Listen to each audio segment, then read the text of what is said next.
Hi, வாங்க இன்னைக்கு பால் போலி செஞ்சிடலாம். இதனால் ஒரு கப்பு ரவை எடுத்திருக்கேன். அதை மிக்ஸி ஜாரில் போட்டு லைட்டாக அரைச்சிட்டு வந்துடுவோம். பாருங்க, இந்த அளவுக்கு அரைச்சா போதும். கொஞ்சம் நரமே இருக்கலாம், ரொம்ப அரைக்கணும்னு தேவையில்லை.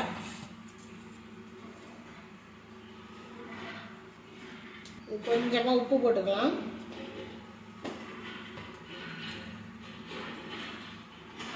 கொஞ்சோண்டு நெய் விட்டுக்கலாம். கலந்து விட்டுக்கலாம்.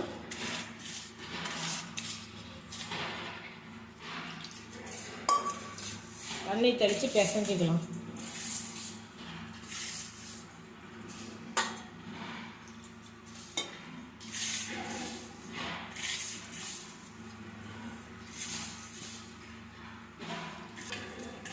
மாவு பிசைஞ்சிட்டேன். இந்த அளவுக்கு பிசைஞ்சால் போதும். அதுக்கப்புறம் வேணும்னா கொஞ்சம் தண்ணி ஊற்றிக்கலாம். மூடி வச்சுருவோம். 1 மணி நேரம் கழித்து பார்க்கலாம். ஆயிடுச்சு, வாங்க திறந்து பார்த்துடலாம்.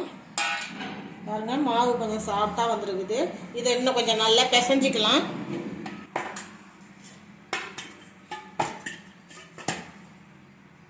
இந்த அளவுக்கு மாவு நல்லா சாஃப்டாக வந்துருச்சு பாருங்கள்.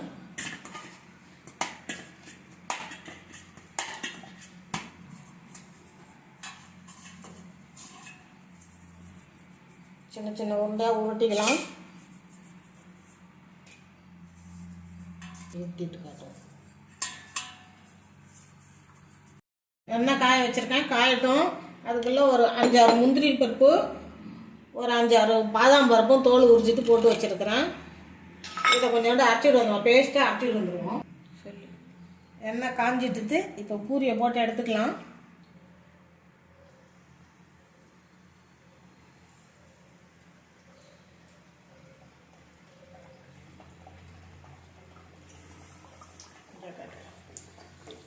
இந்த பக்கம் பாருங்கள், பால் 1/2 லிட்டரு பால் நல்லா சுண்டாக காஞ்சி போயிருக்குது. இதில் 1/2 கப்பு சர்க்கரை சேர்த்துக்கலாம்.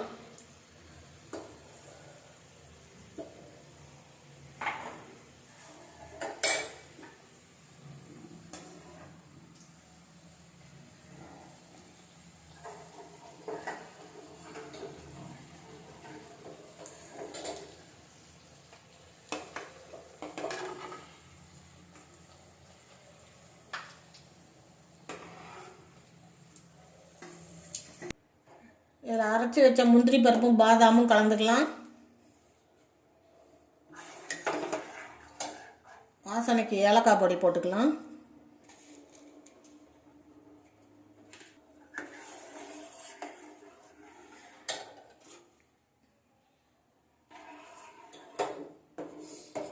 சூடான பால் அந்த பூரி மேலே ஊற்றிக்கலாம்.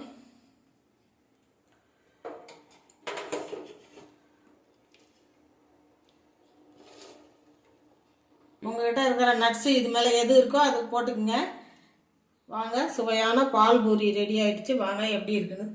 பால் போலி, சுவையான பால் போலி ரெடி ஆகிடுச்சு. எப்படி இருந்துச்சுன்னு சாப்பிட்டு பார்த்துட்டு நீங்கள் சொல்லுங்கள். வாங்க, எல்லாரும் சாப்பிட்லாம்.